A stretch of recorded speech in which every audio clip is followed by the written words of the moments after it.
ఆత్మీయ బంధం అన్నటువంటి దాని మీద మాట్లాడుకొని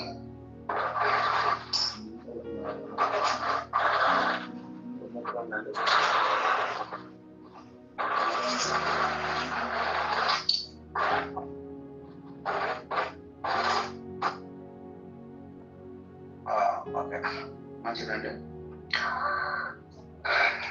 మన విశ్వాసులకు తండ్రి అని పేరు పొందినటువంటి ఒక మంచి సాక్ష్యం కలిగినటువంటి దేవుని మాటకు తలదించి ముందుకు సాగి విశ్వాస జీవితాన్ని ఆకాశపు అంచులకు తీసుకెళ్ళినటువంటి మహానుభావుడైనటువంటి అబ్రహాం గారు తాను బంధువుల విషయంలో ఆయన చూపినటువంటి ఆయన కనపరిచినటువంటి అవగాహన, ఆయన ప్రవర్తించినటువంటి తీరు మనము గ్రహించడం, ఆలోచించడం. ఆయన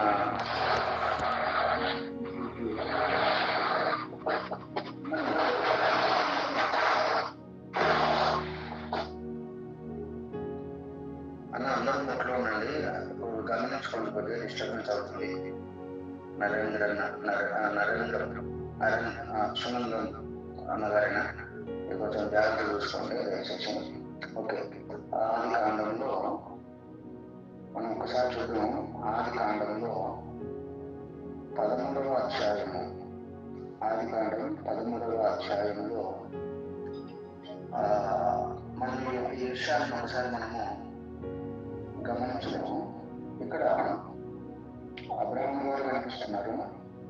ఆ తర్వాత అబ్రహాం గారి సహోదరుడు యొక్క కుమారుడైనటువంటి లోతు గారు కూడా కనిపిస్తారన్నమాట. దయచేసి గమనించండి. 13వ అధ్యాయంలో అబ్రహాం గారు ఉన్నారు. ఆయన చాలా పశువులు ఉన్నాయి, చాలా మంది పనివారు ఉన్నారు, చాలా సంపద ఉంది. లోతు కూడా బాగానే ఉంది, చాలా పశువులు, ఆయనకు గొర్రెలు, చాలా మంది పనివారు వాళ్ళు కూడా ఉన్నారు. ఇలా వాళ్ళిద్దరు కూడా ఒక చోట, ఒక ప్రాంతంలో, ఒక మైదానంలో ఒక కాలాన్ని గడుపుతున్నారన్నమాట, సహజీవనం చేస్తూ ఉన్నారు. అయితే ఒకసారి లోతు పశువుల కాపర్లకి, అబ్రహాం గారి యొక్క పశువుల కాపర్లకి గొడవలు వచ్చినాయి. వాళ్ళిద్దరి మధ్యలో గొడవలు వచ్చి ఒకరినొకరు కించపరుచుకుంటూ, ఒకరినొకరు దూషణ మాటలు, గొడవలు ఇలా రోజుకు పెరిగిపోతూ ఉంటే, ఇది ఎన్ని రోజులకైనా వాళ్ళ దగ్గర నుంచి మా దగ్గరకు వచ్చి మమ్మల్ని కూడా దూరం చేసేటువంటి పరిస్థితి ఏర్పడుతుందేమో అనుకున్నాడేమో అబ్రహాం గారు. ఒకరోజు లోతుని పిలిచి ఏమంటాడంటే, 5వ వచనం నుంచి చదవడం, 13వ అధ్యాయం 5వ వచనం నుంచి చదవడం. ఒకసారి చదవండి, ఎవరైనా చదవగలిగినటువంటి వారు.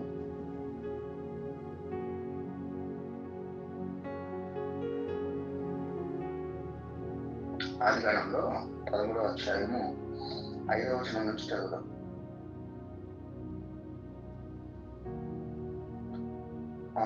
సారీ, 6 నుంచి చదవండి, 6వ వచనం నుంచి చదవడం. ఆదికాండం 13వ అధ్యాయం 6వ వచనం నుంచి చదువుదాం.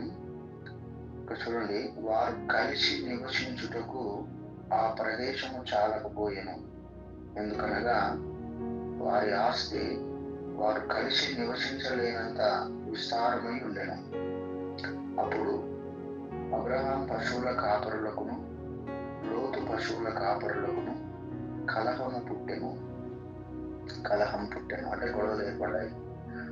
ఆ కాలమందు కనానీయులు, పెరిజీయులు ఆ దేశంలో కాపురముండెను. కాబట్టి అబ్రాము అంటున్నాడు అనమాట లోతు. అబ్రాము ఏమంటాడంటే, లోతు, మనం బంధువులము కనుక నాకు నీకును, నా పశువుల కాపరులకు నీ పశువుల కాపరులకును కలహం ఉండకూడదు అని మాట్లాడతాడు అనమాట. అంటే ఎంత దూరం ఆలోచించాడో, ఎంత మనస్సు పెట్టి ఆలోచించాడో, ఎంత జాగ్రత్తగా బంధుత్వాన్ని గురించి ఆలోచించాడో ఇక్కడ మన అబ్రహాం గారి యొక్క మనస్తత్వాన్ని, ఆయన ప్రవర్తించినటువంటి ఆ ప్రవర్తన తీరును మనం అందరం కూడా గమనించాల్సినటువంటి, అర్థం చేసుకోవాల్సినటువంటి వారము ఉన్నాం. మనం బంధువులం. ఒకప్పుడు నీవు లేదా మీ తండ్రి గారు, నేను అందరం ఒక కుటుంబంలో బ్రతికినటువంటి లేదా ఒక కుండలో వండుకొని తిన్నటువంటి వారం. చూడండి, ఇప్పుడు నీకు నాకు ఉన్నటువంటి ఆ బంధం యొక్క విలువ మనం ఇద్దరు కూడా గుర్తుపడ్డాం. నీ పశువుల కాపరులకు, నా పశువుల కాపరులు. గొడవలు రోజు రోజుకు పెరుగుతున్నాయి ఈ లోతు. కాబట్టి మనము వాదలాడుకోవడం, మనము కొట్లాడుకోవడం, కలహాలు పెట్టుకోవడం, నువ్వు దూషించడము, నేను ఏదో ఒక మాట చెప్తే నువ్వు అర్థం చేసుకోకుండా, ఇట్లా మనకు గొడవలు పెద్ద లేకపోతే మంచిది కాదు. కనుక మన ఇద్దరి మధ్య గొడవలు అన్నది ఉండకూడదు. మన ఇద్దరి మధ్య సమాధానం ఉండాలి. మన ఇద్దరము ఒకరినొకరము అర్థం చేసుకోవాలి. ఒకరినొకరు ఐక్యత కలిగి ఉండాలి. మన ఇద్దరి మధ్య గొడవలు ఉంటే, మన ఇద్దరి మధ్య మనం బంధువులం కనుక మన ఇద్దరి మధ్య గొడవలు ఉంటే చూస్తున్న వారికి మనం చులకనైపోతాం అని మాట్లాడుతున్నాం. చూస్తున్న వారికి చులకనైపోతామని మనం ఎట్లా గమనించగలమంటే, అక్కడ 7వ వచనంలో చివరిలో అంటాడు, ఆ కాలంలో కనానీయులు, పెరిజీయులు ఆ దేశంలో కాపురం ఉంటారు. వాళ్ళు ఉన్నారు, వాళ్ళ మధ్యలో వీళ్ళు కూడా ఉంటున్నారు కనుక చూస్తున్నటువంటి వారికి మనము పంచమైపోతాం. చాలా మంది మనల్ని గమనిస్తారు, మన బంధువులు, అదే బంధువులు కదా, రక్త సంబంధికులు కదా, వీళ్ళే ఇట్లా మాట్లాడుతున్నారు ఏంటని మనకు సమాజంలో చెడ్డ పేరు వస్తుంది, చిన్న చూపు చూస్తారు లోతు అని ఎంత మంచిగా, ఎంత జ్ఞానంతో, ఎంత దూరదృష్టి కలిగి ఎంత ఆలోచించాడో మనం ఒకసారి అబ్రహాం గారి మనస్సును గమనించాల్సినటువంటి వారు ఉన్నాం. నిజమే కదా, బంధువులకు, రక్త సంబంధికులకు, తోబుట్టువులకు ఎక్కువ శాతంగా మనకు దాయాలే శత్రువులు అయిపోతున్నారు సమాజంలో. అంటే బంధువులే, రక్త సంబంధికులే, తోబుట్టువులే. ఒకప్పుడు ఒక కంచంలో తిన్నటువంటి వారే, ఒకప్పుడు ఒక కుండలో వండుకొని తిన్నటువంటి వారే, ఒకప్పుడు ఒక ఇంటిలో నివసించినటువంటి వారు. పెద్దయిన తర్వాత, పిల్లలైన తర్వాత ఇంటిలో వాళ్ళున్న చిన్న సమస్యలకైతే పెద్దగా చేసుకుని గోరుతూ పోయేటువంటి దాన్ని కూడా దాకంటారు కదా, అట్లా పెద్దగా చేసుకొని వాటికి సమాధానం అనేది వారి మధ్యలో చూపించుకోలేక మధ్యలో గొడవలు ఉంటుంది కదా. ఇక ఒకప్పుడు మేమంతా కూడా ఒక ఇంట్లో ఉన్నటువంటి వారు, ఒక తల్లి పిల్లలు లేదు, ఒక తాత పిల్లలు, ఇలా ఆలోచించడం మానేసి, ఇలా ఆలోచించడం వదిలేసి చిన్న వాటిని భూతలంలో చూసుకుంటూ పెద్దగా చేసుకొని బంధుత్వాలు దూరం అయిపోతూ ఉన్నాయి. చూడండి, పిల్లలు చూడండి, చిన్న ఉన్నప్పుడు పెద్దోళ్ళకి అన్ని చిన్నగా అయితే చిన్నోళ్ళకి వేస్తారు. ఒక కంచెలో కూర్చొని తింటారు పిల్లలు. అంటే ఆటలాడుకునే కాడ ఉండండి, ఆటలాడుకునే కాడ పిల్లలు, ఆటలాడుకునే కాడ పెద్దోడు చిన్నోడు ఆట ఆడుకుంటూ ఉంటే చిన్నోళ్ళు ఎవరైనా వచ్చి ఇలా కొట్టినా, లేదంటే కొట్టినా, ఏడిపించినా పెద్దోడు మతం కూడా అనుకుంటూ పోతుంటారు అనమాట. లేదంటే పెద్దోళ్ళు ఎవరైనా కొట్టినా ఏమన్నా పిల్లలు కొట్లాడుకుంటారు కదా, పెద్దోళ్ళు ఎవరైనా ఎట్లా కొడుతుంది, చిన్న వాడు మా ఆయన పడతావా, ఇట్లా ఒకరినొకరు ఎంత ప్రేమ, అంత ఆ రకంగా. అది చూడండి, పెద్దయిన తర్వాత వాళ్ళు ఎవరో వీళ్ళు ఎవరో అన్నట్టుగా చూసినటువంటి సమాజం. వీళ్ళు కూడా అన్నదమ్ములేనా, లేదా వీళ్ళు కూడా అందరూ బంధువులేనా, వీళ్ళ తాత ఒకటే ఉంటారు కదా, ఒక కడుపులో అన్నదమ్ముల పిల్లలు ఉంటారు. వీళ్ళు ఏంటి అసలు వీళ్ళెవరు వాళ్ళెవరు అన్నట్టుగా ఉన్నారు అని సమాజంలో చాలా మంది ఉన్నారు. లోకస్తులు ఉన్నారంటే వాళ్ళకి తెలియదు, మంచిదో చెడు సరిగా గ్రహించేటువంటి అవగాహన వాళ్ళ వాక్యం లేదు. వాక్యం తెలిసినటువంటి వారు కూడా చాలా దూరంలో ఉన్నారు. చాలా దూరంలో ఉన్నారు. చాలా దూరంగా వాళ్ళెవరు వీళ్ళెవరు అన్నట్టుగా చూడండి. బంధుత్వాన్ని గురించి ఇలా ఆలోచిస్తే బాగుంటుందేం కదనేటువంటి ఒక ఆలోచనతో అబ్రహాం గారు మనం బంధువులుగా లోతు నీకు నాకు గొడవలు ఉండడం అన్నది అది మంచిది కాదు. సమాధానం ఉండదు మన కుటుంబాల్లో. మనం గొడవ పడడం ఏంటి, మన కలహాలతో ఉండడం ఏంటి అని మాట్లాడుతున్నారు. అలా మాట్లాడిన తర్వాత మరి నువ్వు ఎక్కడైనా నువ్వు ఏ సైడ్ వెళ్తావో చెప్పు, నువ్వు ఇటువైపు అయితే నేను ఇటువైపు వెళ్తానని ఆప్షన్ చిన్నోడికి తను చిన్నోడు కాబట్టి చిన్నోడికి ఇచ్చాడు. ఆ తర్వాత చూడండి, సొలొమోను అనేటువంటి ఆ పట్టణంలో లోతు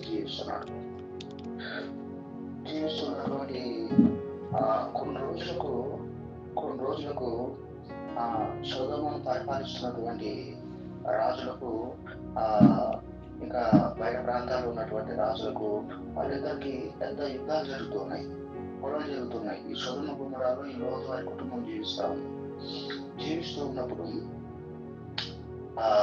ఈ సొదొమ రాజులను ఇతర రాజులు వచ్చి జయించి ఆ సొదొమలో ఉన్నటువంటి మనుషులను వారి ఆస్తిని అందరిని కూడా దోచుకుని వెళ్ళిపోయారు. అందరిని కూడా పట్టుకొని వెళ్ళిపోయారు. అతన్ని కూడా పట్టుకొని వెళ్ళిపోతే అప్పుడు ఈ విషయము మీ మీ బంధువుడైనటువంటి లోతు సొదొమలో కాపురం ఉంటున్నాడు కదా, అక్కడ ఉన్నటువంటి ప్రాంతాల్లో మొత్తం గొడవలు జరుగుతూ ఉన్నాయి, యుద్ధాలు జరుగుతూ ఉన్నాయి. ఇతర రాజులు వచ్చి ఈ రాజుల మీద, ఈ అధికారులు వచ్చి ఇంకో అధికారుల మీద ఇలా పడిపోతూ ఉన్నారు. మరి లోతును కూడా పట్టుకొని వెళ్ళిపోయారు, కుటుంబాన్ని కూడా తీసుకొని వెళ్ళిపోయారు అని ఒక వ్యక్తి వచ్చి అబ్రహాముకు తెలియజేశాడు. అప్పుడు చూడండి, ఒకసారి మనం 14వ అధ్యాయంలో మీరందరూ కూడా 14వ అధ్యాయంలో ఏంటంటే ఆత్మనం 14వ అధ్యాయంలో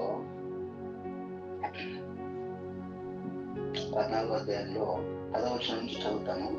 10వ వచనం నుండి ఆదికాండం 14వ అధ్యాయం 10వ వచనం. సిద్ధీము లోయలో విస్తారమైన మట్టికి గుంటలు ఉండెను.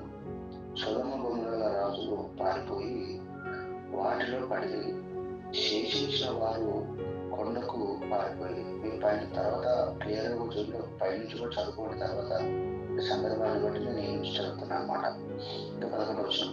అప్పుడు వారు సొదొమ గొమొర్రాల ఆస్తి యావత్తును వారి భోజన పదార్థములన్నీ పట్టుకొని పోయి, మరియు అబ్రాము సహోదరుని కుమారుడైన లోతు సొదొమలో కాపురం ఉండెను కనుక అతని ఆస్తిని పట్టుకొని పోగా తప్పించుకునేటప్పుడు వచ్చి హెబ్రీయుడైన అబ్రామునకు ఆ సంగతి తెలిపెను. అప్పుడు అతడు ఎష్కోలు సహోదరుడును ఆనేరు సహోదరుడునైన మమ్రే అను అమోరీయుని ఏలోను వనములో కాపురం ఉండెను. వీరు అబ్రహాముతో నిబంధన చేసుకునేవారు.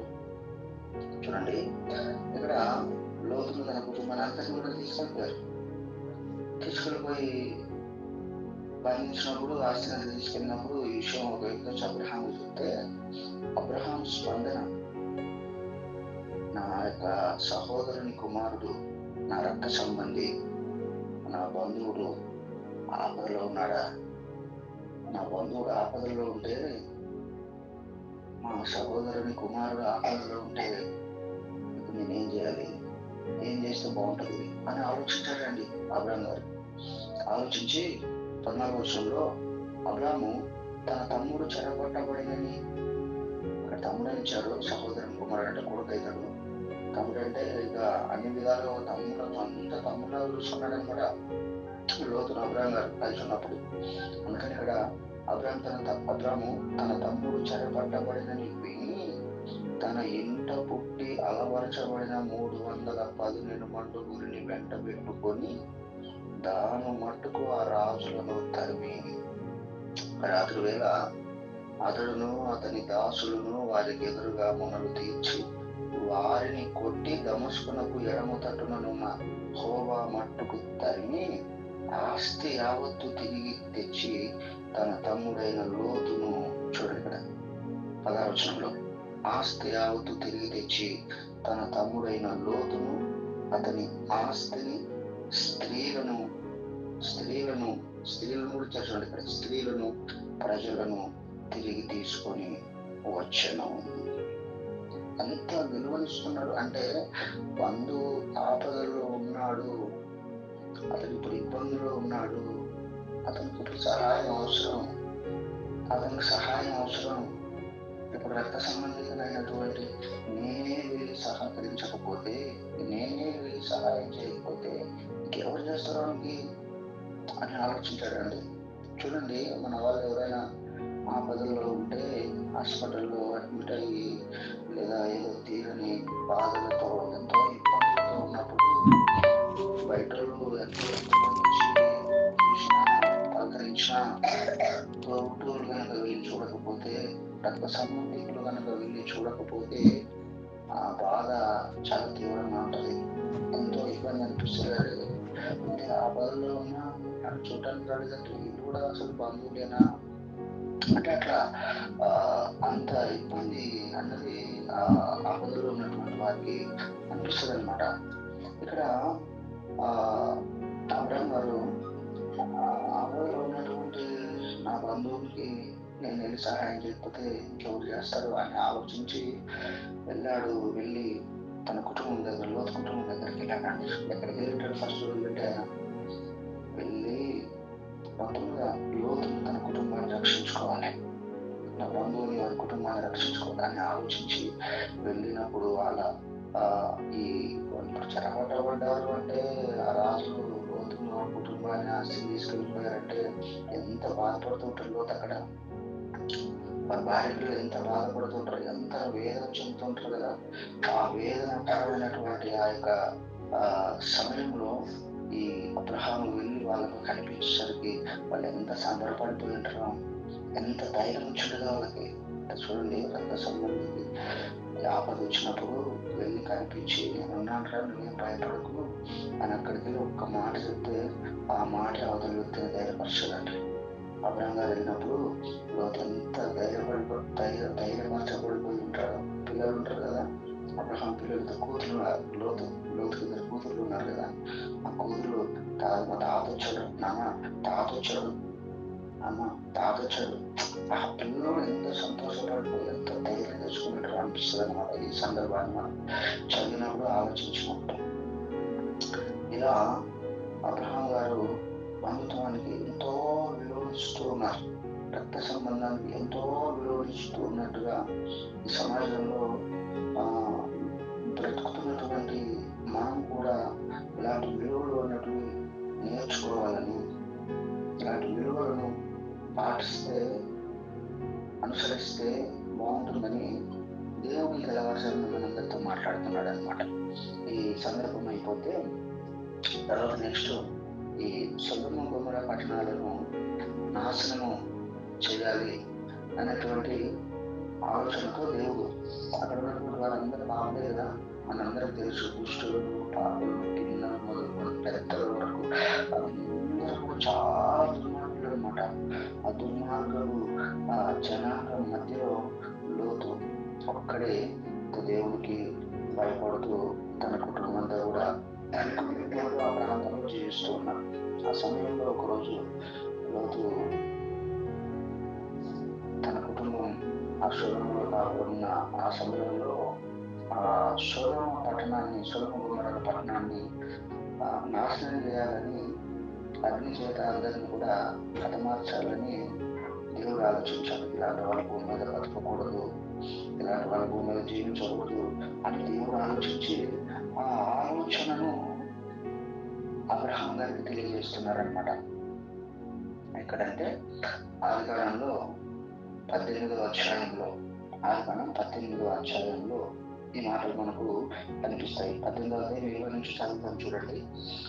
ఆదికాండం 18వ అధ్యాయం 20 నుంచి, మరియు యెహోవా సొదొమ గొమొర్రాలను గూర్చిన మొర గొప్పది కనుకను, వాటి పాపము బహు భారమైనది కనుకను, నేను దిగిపోయి నా ఎందుకు వచ్చిన ఆ మొర చొప్పునని వారు సంపూర్ణంగా చేసో లేదో చూచెదను, చేయని ఎడల నేను తెలుసుకుంటున్నాను ఆ మనుషులు అక్కడ నుండి తిరిగి సొదొమ వైపుగా వెళ్ళిరి. అబ్రహాము ఇంకా యెహోవా సన్నిధిని నిలుచుండెను. అప్పుడు అబ్రహాము సమీపించి ఇట్లనెను, దుష్టులతో కూడా నీతిమంతులను నాశనము చేయుదువా? నేను సొదొమ గొమొర్రా అబ్రహాము సొదొమ గొమొర్రా పట్టణాలు చాలా పాపంతో నిండిపోయాయా, కనుక ఆ పట్టణాలను నేను దహించాలనుకుంటున్నాను. ఆ పట్టణంలో ఉన్నటువంటి వారందరినీ కూడా నాశనం చేయాలనుకుంటున్నాను అని అబ్రహాముతో దేవుడు మాట్లాడతాడు. మాట్లాడితే 23వ వచనంలో ఉంది కదా, అప్పుడు అబ్రహాము సమీపించి దేవునితో ఇట్లా అంటున్నాడు, అయ్యా, దుష్టులతో కూడా, ఆ ప్రాంతం వారి దుష్టులే, వాస్తవం మీరు చెప్పినటువంటి మాట, అయితే దుష్టులతో కూడా నీతిమంతులను నాశనం చేస్తావా? నీతిమంతులను కూడా నాశనం చేస్తావా? మాట్లాడుతున్నాడు సొదొమ గొమొర్రా పట్టణం గురించి. అంటే అబ్రహాము దాని యొక్క మనసులో ఉన్నదేంటి అంటే, నా బంధువులు ఉన్నాడు అక్కడ, నా సహోదరుని కుమారుడు ఉన్నాడు, కుటుంబం ఉంది అక్కడ అని ఆలోచించినప్పుడు మళ్ళా వాళ్ళ గురించి ఎలాంటి ఉద్దేశం కలిగి ఉన్నాడంటే, వాళ్ళు నీతిమంతులు, లోతు నీతిమంతులు అని అబ్రహాము గారు దేవునితో చెప్తున్నాడు అనమాట. దుష్టులతో కూడా నీతిమంతులను కూడా నాశనం చేస్తావా? అంటే నా సహోదరుని కుమారుడు నీతి కలిగినటువంటి వాడు, మంచోడే, వాడు మంచోడయా, నీతిమంతుడయా, అలాంటి వారిని కూడా నాశనం చేస్తావా అన్నట్టుగా మాట్లాడుతున్నాడు. ఇక్కడ గమనించాలన్నమాట మనం. కానీ ఈ కాలంలో ఉన్నటువంటి మనకి ఏమనిపిస్తుంది అంటే, ఎందుకంటే కొంచెం వాళ్ళు కొంచెం నాయకులు, వాళ్ళు కొంచెం మీ బంధువులు ఉన్నారు కదా, వాళ్ళు కొంచెం నీతిని మంచి దేవుడు ఆనందపడి దేవుడు కోసం బ్రతుకుతున్నట్టున్నారు కదా వాళ్ళు చెప్తారు. ఇట్లా అంటే నా నీతి ఎక్కువ, నా తెలివే ఎక్కువ, లేదా నేనే మంచిని అనుకుంటున్నారని కూడా సమాజంలో ఇప్పుడు. అప్పుడు అబ్రహాము గారు అలా ఆలోచించలేదు, వాడు కూడా నీతిమంతుడే, మంచోడు అని మాట్లాడుతున్నాడు అనమాట. చూడండి, దుష్టులతో కూడా నీతిమంతులను నాశనం చేయువా అని అంటూ ఇంకా దేవుడితో ఇంకా కొద్దిసేపు కూడా నేను ఎలాగైనా వారి కుటుంబాన్ని రక్షించుకోవాలి, ఎలాగైనా నేను రక్షించుకోవాలి, ఎలాగైనా లోతు వారి కుటుంబాన్ని నేను రక్షించుకోవాలి, నేను దేవుడు చెప్పుకోవాలని ఆ పట్టణంలో ఒకవేళ 20 మంది నీతిమంతులు ఉండేలా అని అంటున్నాడు. ఇంకా 24వ వచనంలో ఆ పట్టణంలో దానిని, ఆ పట్టణంలో ఒకవేళ 70 మంది నీతిమంతులు ఉండేలా దానిలో ఉన్న 70 మంది నీతిమంతుల నిమిత్తము ఆ స్థలమును నాశనము చేయక కాయవా? ఆ చొప్పున చేసి దుష్టులతో కూడా నీతిమంతులను చంపుట నీకు దూరమవుగాక అంటున్నాడు దేవుడితో. నీతిమంతులు దుష్టులతో సముదాయించుట నీకు దూరమవుగాక. నీతిమంతులను దుష్టులను కలిపేదయా, నీతిమంతులను నరయాలను కాపాడు, రక్షించు, సర్వలోకములకు తీర్పు తీర్చువాడు న్యాయం చేయడా అని దేవుడితో మాట్లాడుతున్నాం. దేవుడు అంటాడు 20వ వచనంలో, సొదొమ పట్టణంలో 7 మంది నీతిమంతులు నాకు కనబడిన ఎడల వారిని బట్టి ఆ స్థలం అంతటిని కాయులను కాస్తాను, నేను నాశనం చేస్తాను. అక్కడ 50 మంది అంటే అందరిని బట్టి నేను అందరిని కాపాడతాను అని మాట్లాడతాడు. అందులో మాట్లాడిందా, ఇది బూడిదైన ప్రభుత్వం మాట్లాడితే తెగించుతున్నాను, కొంచెం నీకు మాట్లాడుతుంది ఏమనుకోవద్దని. తర్వాత 45 మంది ఉంటే కాపాడతావా, 40 మంది ఉంటే కాపాడతావా, 30 మంది ఉంటే కాపాడతావా, 20 మంది ఉంటే కాపాడతావా, 10 మంది ఉంటే కాపాడతావా అని ఎంత గోజాడుతున్నాడండి తన కుటుంబం కొరకు, తన బంధుత్వం కొరకు. నేను తెగించానయ్యా, నన్ను ధూళి లాంటి వాడిని, దుమ్ము లాంటి వాడిని, నేను ఇంతగానో నిన్ను బ్రతిమలాడుతున్నాను, మీరు నన్ను దయచేసి మీరు నా మాటలను కొద్దిగా వినండి, దయచేసి నన్ను మీరు ఏమైనా చేయాలి, కానీ నా యొక్క కుటుంబం, నా బంధుత్వం ఉంది అక్కడ, దయచేసి నా మనం వినండి అని గోజాడుతున్నాడు. దేవుడు అంటే 33వ వచనంలో యెహోవా అబ్రహాముతో మాటలాడుట చాలించి వెళ్ళిపోయింది. 10 మంది ఉంటే నేను 10 మందిని బట్టి నాశనం చేయగలుగుతున్నాను, ఎందుకంటే అక్కడ 10 మంది కూడా లేరు. చూడండి, 10 మంది కూడా లేరు, కానీ అబ్రహాము వేడుకున్నటువంటి ఆ ప్రార్థనను బట్టి అబ్రహాం చేసినటువంటి ఆ మనవిని బట్టి, అబ్రహాం చేసినటువంటి ఆ విజ్ఞాపనను బట్టి దేవుడు లోతును తన కుటుంబాన్ని రక్షించాడు. ఎందుకంటే 19వ అధ్యాయం 29వ వచనంలో ఈ మాట దేవుడు రాయించి పెట్టాడు. 19వ అధ్యాయం 29వ వచనంలో ఆ మాట ఉంది, అబ్రహామును బట్టే లోతును తన కుటుంబాన్ని కాపాడాడు. అబ్రహాం వేడుకున్న విధానం, తన బంధువుని కుటుంబాన్ని రక్షించుకోవాలన్నటువంటి తపన. 29వ వచనంలో 19వ అధ్యాయం ఆదికాండం 19వ అధ్యాయం 29లో ఏమనుందంటే, దేవుడు ఆ మైదానపు పట్టణంలో పాలు చేసినప్పుడు దేవుడు అబ్రహాము జ్ఞాపకము చేసుకొని, జాగ్రత్తగా ఆలోచిస్తే ఇక్కడ చూడండి, దేవుడు అబ్రహామును జ్ఞాపకము చేసుకొని లోతు కాపురమున్న పట్టణములను నాశనము చేసినప్పుడు ఆ నాశనము మధ్యన లోతు నశించకుండా అతన్ని తప్పించను. ఎవరిని జ్ఞాపకం చేసుకుని లోతు రక్షించాడు, కుటుంబాన్ని రక్షించాడంటే అబ్రహాముని జ్ఞాపకం చేసుకుని తన బ్రతిమలాడాడన్నమాట. మహానుభావుడు గోజాడయ్యా, నీ కూతురున్నాడు, నీకు తెలుసు కదయ్యా, అక్కడ వాడితో ఉన్నాడు, వాడి కుటుంబాన్ని కాపాడు, రక్షించు, ఆ పట్టణంతో సహా వీరిని కూడా నాశనం చేయదు అని బ్రతిమలాడి గోజాడుతున్నాడంటే అబ్రహాం గారు. చూడండి, అంత తన బంధుత్వం కొరకు ఎంత చక్కటి ఆలోచన కలిగి ఉన్నాడు. ఈనాడు కూడా దేవుని నమ్ముకున్నటువంటి, దేవుని విశ్వసించినటువంటి, దేవుని కోసము మేము జీవిస్తున్నాం, దేవుని వాక్యాన్ని మేము అనుసరిస్తున్నాం, దేవుని మాటలను మేము అనుసరిస్తున్నాం, పాటిస్తున్నాం అని చెప్పుకుంటున్నటువంటి లేదా అలా భావించుకుంటున్నటువంటి మనము లేదా మన క్రైస్తవులు కూడా ఇలాంటి ఆలోచనలు కలిగి ఉండాలి. ప్రేమ దేవుని పట్ల ఆలోచించాలి. బంధుత్వపు యొక్క రక్త సంబంధం యొక్క విలువలు, రక్త సంబంధము మనం ఎవరు కూడా చాలా రోజులైన చూడండి, మన వాళ్ళతో మాట్లాడడం మానేశారు. చాలా వాళ్ళు మానవులు అంటున్నట్టుగా ఉన్నారు. అన్నదమ్ములు మధ్యలోనే మాట్లాడలేరు. తల్లిదండ్రులు లేదా తల్లిదండ్రులు చూడండి, పిల్లలు తల్లిదండ్రులను పక్కన పెట్టేశారు. చాలా మంది అన్నదమ్ములను పక్కన పెట్టేశారు, పక్కన పెట్టేశారు. నాకు నా కాలం మీద నిలబడ నాకు ఊరు అవసరం లేదు, నాకు లేదంటే జాబులు ఉన్నాయని, లేదా ఆస్తులు ఉన్నాయని, లేదా డబ్బులు ఉందని, మంచి మంచి ఇళ్ళు ఉన్నాయని, నాకు వాళ్ళతో ఏం అవసరం, వీళ్ళతో ఏం అవసరం, లేదా నాకు ఎవరు లేకపోయినా పర్లేదు, నాకు ఇక నాను, నా పిల్లలు, నా భార్య ఉంటే చాలు అని అనుకుంటూ అందరినీ వాళ్ళు లేకుండా వీళ్ళు లేకుండా దూరం చేసుకున్నటువంటి వారు నాకు సమాజం. మన దేవుని బిడ్డలారా, మనం వాళ్ళతో మాట్లాడుతూ ఉన్నప్పుడు, మన వాళ్ళతో పలకరిస్తున్నప్పుడు జాగ్రత్తగా, న్యాయపరంగా, పద్ధతి పరంగా ఎటువంటి మాటలు కానీ లేదా పెద్ద పెద్ద మాటలు కానీ ఉపయోగించకుండా జాగ్రత్తగా మాట్లాడాలి. ఎంతో అవతల చెడ్డలే, దుష్టులై ఉండొచ్చు, మంచులు కాకపోయి ఉండొచ్చు, అయినప్పటికీ అందుకని మనకు వాక్యంలో ఉంటుంది కదా. ఎక్కడంటే రోమపత్రిక 12వ అధ్యాయంలో చూడండి, రోమపత్రిక 12వ అధ్యాయం రోమపత్రిక 12వ అధ్యాయం 18వ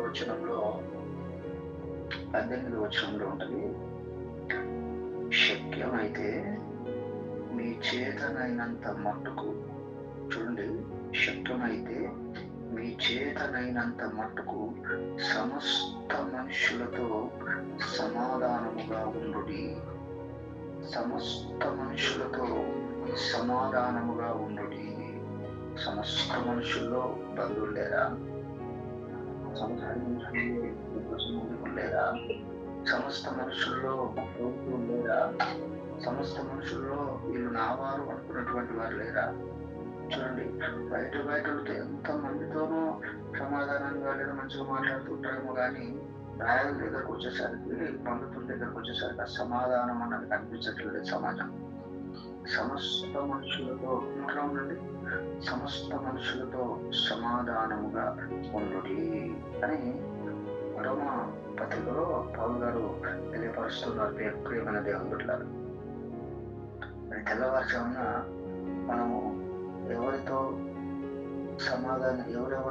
సమాధానం లేని స్థితిలో ఉన్నామో, ఎవరెవరితో గొడవలు ఉన్నాయో, ఎవరెవరితో కొట్లాటలు ఉన్నాయో, ఎవరెవరితో జగడాలు ఉన్నాయో, ఎవరెవరితో భేదాభిప్రాయాలు ఉన్నాయో, మనం అందరం ఎవరికి వారం ఆలోచించుకోవాలి. మనం ఒక్కోసారి ఎంత దగ్గరికి వెళ్తున్నా అవతల వారు మనకేదో కీడు చేయాలని, మనకేదో తలపెట్టాలని, లేదా మనం ఏదో చేయాలని బాగానే ఆలోచిస్తూ ఉంటే అలాంటి వారితో కాస్త జాగ్రత్తగా ఉండండి. అక్కడ పౌలు గారు ఒకసారి అంటారు కదా, అలెగ్జాండర్ అనేటువంటి కంచెల వాడు నాకు చాలా కీడు చేశాడు, మనతో నువ్వు కూడా జాగ్రత్తగా ఉండని మాట్లాడుతున్నాను తిమోతి గారితో. అట్లా ఎవరైనా కీడు చేస్తున్నారు, మాటికి నాకు కీడే తలపెడుతున్నారండి, ఎంత చేరదిద్దాం అనుకున్న మా వాళ్ళే, మా బంధువులే, లేదా తోబుట్టువులే ఎంత చీరదిద్దాం అనుకున్న వాళ్ళు అర్థం చేసుకోవటం లేదు. చాలా మాటికి నన్నే ఏదో రకంగా ఇరికించాలని చూస్తున్నారు, ఏదో రకంగా నన్నే ఇబ్బంది పెడుతున్నారు అని ఒకవేళ మనస్ఫూర్తిగా యథార్థంగా మనకు అనిపిస్తే అలాంటి వారితో జాగ్రత్తగానే ఉందాం. ఏమంటే మనకి వాళ్ళు ఏదో అయిపోవాలని, లేదా వాళ్ళు నాశనం అయిపోవాలని నాశనాన్ని కోరద్దు. వాళ్ళు ఏదో ఇబ్బందులు పడిపోవాలని అట్లా కోరద్దు. వాళ్ళది వాళ్ళు భక్తులు, మనం భక్తం.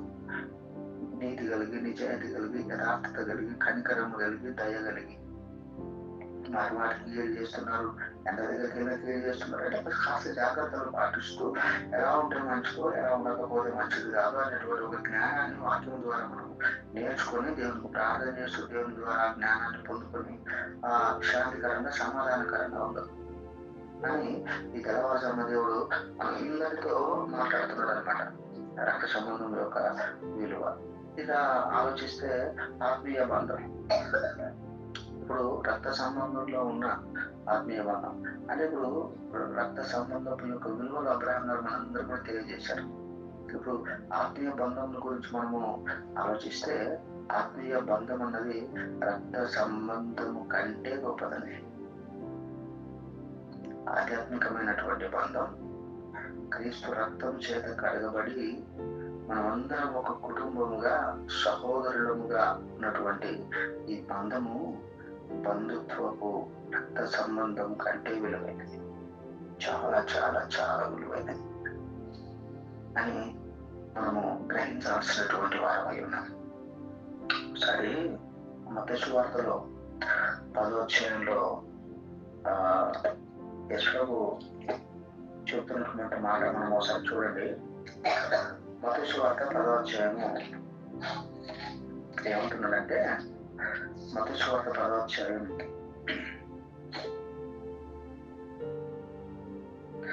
35వ వచనం నుంచి చదువుతాం చూడండి. మత్తయి సువార్త 10వ అధ్యాయం 35వ వచనం నుండి.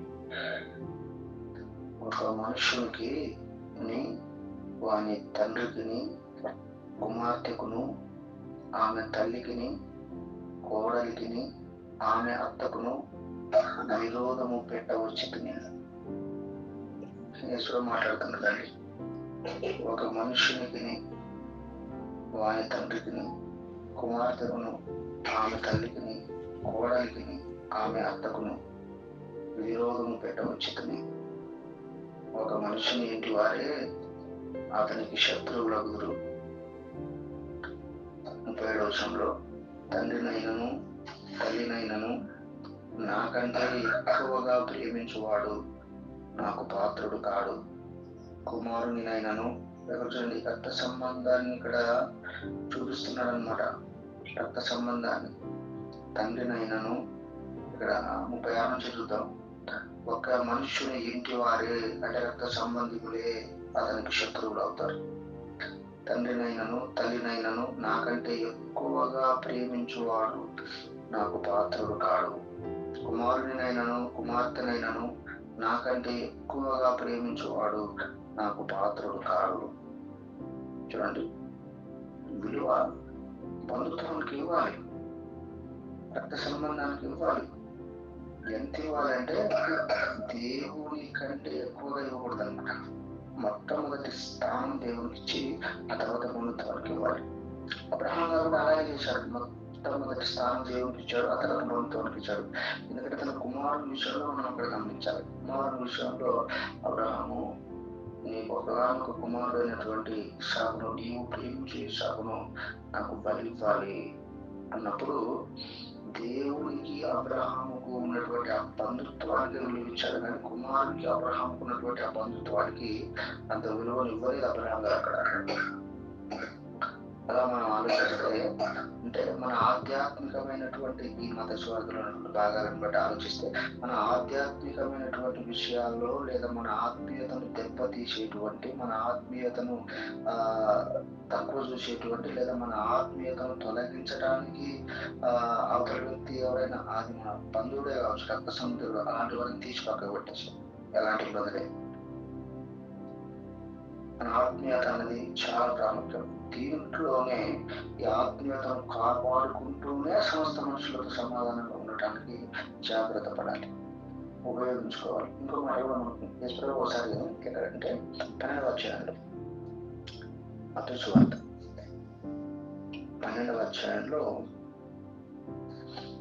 46 నుంచి 50 వచనాల వరకు ఇక్కడ మనం గమనించినట్లయితే, మత్తయి సువార్త 12వ అధ్యాయం 46, 50. ఆయన జన సమూహముతో ఇంకా మాట్లాడుచుండగా, ఇదిగో ఆయన తల్లియు సహోదరులను కుటుంబీకులు వచ్చారన్నమాట. రక్త సంబంధికులు వచ్చారు యేసు దగ్గరికి. ఆయన జన సమూహములతో ఇంకా మాట్లాడుచుండగా, ఇదిగో ఆయన తల్లియు సహోదరులను ఆయనతో మాట్లాడకూర్చు వెలుపల నిలిచియుండిరి. అప్పుడప్పుడు, ఇదిగో నీ తల్లియు నీ సహోదరులను నీతో మాట్లాడవలనని వెలుపల నిలిచి ఉన్నారని ఆయనతో చెప్పెను. అందుకు ఆయన తనతో ఈ సంగతి చెప్పిన వారిని చూసి, నా తల్లి ఎవరు, నా సహోదరులు ఎవరు అని మాట్లాడతారనమాట. అంటే రక్త సంబంధికుల గురించి ఇక్కడ యేసు ప్రభు ఏమని మాట్లాడుతున్నారు చూడండి. చాలా ఆశ్చర్యం వేస్తుంది. తల్లి వచ్చింది, సహోదరులు వచ్చారు, యేసు ప్రభు చూడని కూడా వాక్యం చెప్తున్నాడు. చాలా గుంపుల సమాజంలో ఉన్నాడు యేసు ప్రభు. అక్కడ వాళ్ళు వెళ్ళి అక్కడ మాట్లాడుతున్నది మా బాబేనండి, నా కుమారుడేనండి, ఆయన ఒకసారి పిలిపించాడు, మాట్లాడలేని తల్లి కబురు పెడితే ఓ వ్యక్తి, ఈ తల్లి వచ్చిందయ్యా, నీ సహోదరి మన సహోదరులు వచ్చారు, నిన్నేమో చూడాలంట, మాట్లాడాలంట అని అంటే, యేసు ప్రభు అంటాడు కదా, నా తల్లి ఎవరు, నా సహోదరులు ఎవరు అని చెప్పి తన శిష్యుల వైపు చేయి చాపి, 49లో తన శిష్యుల వైపు చేయి చాపి, ఇదిగో నా తల్లి నా సహోదరులను, పరలోకమందున నా తండ్రి చిత్తము చొప్పున చేయవాడే నా సహోదరులను, నా సహోదరియు, నా తల్లియు అని దేనికి వెళ్ళొచ్చాడు అంటే, ఇక్కడ దేవుని వాక్యానికి, దేవుని న్యాయానికి, దేవుని శాసనానికి, దేవుని కట్టడలకు విలువనిచ్చాడనమాట. అంటే ఇప్పుడు దేవుని కట్టడలకు విలువనిచ్చి వాడిని దూషించి వాడిని దూరం చేసుకోవడం కాదు, వాక్యాన్ని అర్థం చేసుకుని బంధుత్వము దగ్గరకు వచ్చి వాక్యముకి దూరం చేయాలని ఒకవేళ ఆశిస్తున్నటువంటి, లేదా ఈయన నాశనం చేయాలనుకుంటే, వీని పడగొట్టాలనేటువంటి, ఈయన లోకానుసారంగా పడగొట్టి ఈయన ఆత్మీయతను దెబ్బతీయాలి అనేటువంటి ఆలోచన ఒకవేళ బంధుత్వంలోనే ఉన్నా, అలాంటి బంధుత్వానికి ఆ సమయంలో నుంచి అవసరం లేదు అని అంటున్నాడు అన్నమాట యేసు అని అంటూనే వాళ్ళని కూడా ప్రేమిస్తున్నాడు. ఇది కూడా మారాలి, ఏదో ఒక రోజు వీళ్ళందరూ మారాలి, వీళ్ళందరూ రక్షణలోకి రావాలి, వీళ్ళందరూ గ్రహించాలి, వీళ్ళందరూ సత్యాన్ని గ్రహించాలి, వీళ్ళందరూ నా యొక్క ప్రయాసను గమనించాలి, వీళ్ళందరూ నా పిలుపును గమనించాలి, నా విధానాలను గుర్తుపట్టాలి వీళ్ళందరూ అనేటువంటి ఆలోచన కూడా ఉందన్నమాట. అది ఈ మాటలోనే ఆ మాట ఉందన్నమాట. కాబట్టి ప్రియమైనటువంటి దేవుని బిడ్డలారా, మనము బంధుత్వాన్ని గురించి ఆలోచిస్తూనే మన ఆధ్యాత్మికమైనటువంటి సహోదరులతో ఐక్యతతో సమాధానంతో భూమిలో ఉన్న మనందరము బంధువులము. ఒకవేళ కొంతమంది బంధువులు ఉంటే ఉండొచ్చు, రక్త సంబంధికులు ఉంటే ఉండొచ్చు, ఇంకా కొంతమంది మనం అందరం కూడా రక్త సంబంధికులు మేము కాదు కదా, చిన్ననాటి నుంచి లేదా ఒక తల్లి కడుపులో లేదా ఒక తండ్రి కడుపులో బంధువులం అయితే ఒకవేళ కాకపోయి ఉండొచ్చు కదా. చూడండి, మనం అందరం క్రీస్తు రక్తము చేత కడగబడినటువంటి సహోదరులు. క్రీస్తు రక్తము చేత కడగబడినటువంటి సహోదరులు. అంటే ఆధ్యాత్మికంగా మనమందరూ ఒక కుటుంబం. ప్రతి గ్రామంలో సంఘాలు ఉన్నాయి. ఒక్కొక్కటి డినామినేషన్ అని, ఒక్కొక్క మినిస్టర్ అని, ఒక పరిచయలు వాళ్ళు చేస్తున్నారు. అంత కలిపితే ఒక కుటుంబం. అంత కలిపితే ఒక కుటుంబం. ఏ డినామినేషన్ మీద కానీ, ఏ సేవకుల మీద కానీ, ఏ విశ్వాసం మీద కానీ కించపరిచే మాటలు, ఎత్తిపరిచే మాటలు లేదా బాధ పెట్టేటువంటి మాటలు కాకుండా సున్నితంగా వాక్యానుసారంగా మనమందరం కూడా ఒకరినొకరు హెచ్చరించుకుంటూనే సమాధానంగా ఉండాల్సినటువంటి అవసరత, బాధ్యత ఈ కాలంలో, ఈ సమయంలో మనము ఎంతైనా గమనించాలని, బాధ్యత కలిగి ఆలోచించాలని మనందరికీ కూడా దేవుడు తెలియపరుస్తున్నాడు. చెప్తున్నటువంటి నన్ను నేను పరీక్షించుకుంటూ, నన్ను నేను హెచ్చరించుకుంటూ, మరి ఇంకందరూ కూడా ఈ మాటలు తెలియజేశాను. కాబట్టి మనందరము మన తోబుట్టుల విషయం కానీ, రక్త సముద్రుల విషయం కానీ, వాళ్ళ మార్పు విషయం కానీ చేతనైనంత మటుకు ప్రార్థనలు గడుపుతూ, చేతనైనంత మటుకు వారి గురించి ఆలోచిస్తూ, అదే సమయంలో సేమ్ టైంలోనే ఆధ్యాత్మికమైనటువంటి బంధం మనందరిది. ఆధ్యాత్మికమైనటువంటి బంధం మన చర్చలు ఏ డినామినేషన్ అయినా వెళ్ళినప్పుడు, ఎవరైనా సహోదరులు కలిసినప్పుడు మనతో వాటి గురించి డిస్కషన్ చేసినా, ఏది ఆలోచించినా ఒక వాక్యానుసారంగా దాంట్లో కించపరుచుకునే మాటలు కానీ, తప్పుకుని తీసేసి మాటలు కానీ ఇలాంటివి ఏం ఉపయోగించకుండా జాగ్రత్తగా మనందరూ మన విశ్వాస జీవితాన్ని కాపాడుకుంటూ ఆనాడు అబ్రహాం గారి వల్ల తన రక్త సంబంధానికి విలువనిస్తూనే అంతకంటే మించి దేవుడికి విలువనిచ్చాడు. అలాగే మన రక్త సంబంధానికి విలువనిస్తూనే అంతకంటే మించి దేవుడికి విలువనిస్తూ మన ఆధ్యాత్మికమైనటువంటి జీవితాన్ని కాపాడుకుంటూ ఈ లోకంలో ఎంతో మంది గొప్ప సేవకులు ఇప్పుడు మొన్న ప్రకాష్ గంటయ్య గారు, ఎంతో మంది సేవకులు, ఎంతో మంది విశ్వాసులు, ఎంతో మంది మన కళ్ళ ముందు ఎంతో మంది మరణిస్తున్నారు. లోకాన్ని విడిచి వాళ్ళకు కేటాయించినటువంటి స్థలానికి వెళ్ళిపోతున్నారు. చూడండి, మనం కూడా ఈ రోజున రేపుండా కూడా తెలియదు, రేపుంటే ఎదురుండమో తెలియదు, ఈ సంవత్సరం వచ్చే సంవత్సరం ఉండమో తెలియదు. ఎంతోమంది మన భూమిలో మనందరితో కలిసి ఉన్నటువంటి, ఎంతో మంచిగా ప్రార్థన చేసేవాడు, ఆయన కూడా వాక్యాన్ని చదివేవాడు, ఎంతో ఆసక్తి చూపెట్టుకుంటున్నాడు. ఆయన కాలాన్ని ఊహించుకొని ఆయన అయిపోయాడు. మనం కూడా భూమిలో ఉన్నాం. మన కాలాన్ని ఎప్పుడు ముగించుకుంటామో తెలియదు, ఎప్పుడు వరకు దేవుడు రాసి పెట్టాడో తెలియదు. కాబట్టి ప్రేమైనటువంటి దేవుని బిడ్డలారా, సాధ్యమైనంత మటుకు సమస్త మనుషులతో సమాధానంగా ఉండడానికి మాత్రమే ప్రయత్నించడం. మన నోటి నుంచి దూషి మాటలు కానీ, కించపరిచే మాటలు కానీ, మోసపు మాటలు కానీ, అన్యాయం కానీ ఏదో అన్ని విధాలుగా వాక్యాన్ని తెలిసిన వాక్యాన్ని ఎరిగినటువంటి మనం, వాక్యాన్ని వింటున్నటువంటి మనం, సంఘ సభ్యులుగా మన ప్రాంతాల్లో తిరగబడుతున్నటువంటి మనం, ఆ సంఘ సభ్యుల మధ్యలో, మన బంధుత్వం మధ్యలో మన సాక్ష్యాన్ని జాగ్రత్తగా కాపాడుకుంటూ విలువ కలిగి జీవించాలని కొద్ది మాట తెలియజేస్తూ ముగిస్తున్నాను. మాటల దేవుడు మనందరిలో దీవించి ఆశీర్వదించును గాక. ఆమె చిన్న ప్రార్థన చేస్తానండి. అందరు కలుపుకొని ప్రార్థన లేకపోయించండి. వచ్చిన ప్రార్థన. పరిశుద్ధుడా, ప్రేమ కలిగిన తండ్రి, విలువైనటువంటి మీ నామం నాకు కృతజ్ఞత స్తుతులు స్తోత్రములు ప్రభువా. ఈ తెల్లవారుజామున నాయన రక్త సంబంధాన్ని గురించి, ఆత్మ సంబంధాన్ని గురించి ప్రభువా కొన్ని మాటలు మేము విన్నాం తండ్రి. ఆ మాటలన్నింటినీ కూడా తండ్రి మేము మా మనసులో భద్రపరచుకొని, మా హృదయంలో భద్రపరచుకొని, ఆ మాటలను అనుసరించడానికి, వాక్యానుసారంగా ప్రవర్తించడానికి మాకు సహాయం చేయండి. ఆయన మీకు మాకు మధ్యలో ఉన్నటువంటి బంధం, మీ పిల్లలైనటువంటి విశ్వాసులకు మాకు మధ్యలో ఉన్నటువంటి బంధం, మీరు ఇచ్చినటువంటి రక్త సంబంధికులకు మాకు మధ్యలో ఉన్నటువంటి బంధం, ఈ బంధం విలువలను గుర్తించి జాగ్రత్త పడుతూ అన్ని విధాలుగా సాధ్యమైనంత మటుకు సమస్త మనుషులతో సమాధానంగా ఉండడానికి జ్ఞానమును, తెలివిని, వివేచనను, వివేకము నాకును మాకును అందరికీ మీరు ఆగ్రహించండి తండ్రి. మీకు స్తోత్రములయ్యా. ఎవరైనా బలహీనతతో అనారోగ్య పరిస్థితుల్లో ఉన్నట్లయితే మీరు జ్ఞాపకం చేసుకోండి, ధైర్యపరచండి, బలపరచండి, బలపరచండి.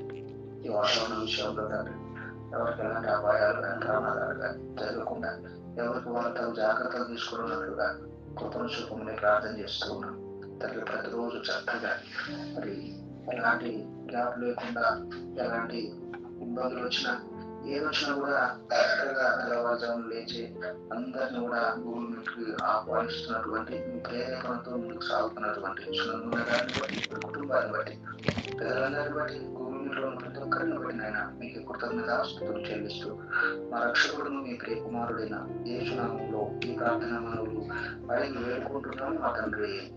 ఆమేన్. ఆమేన్.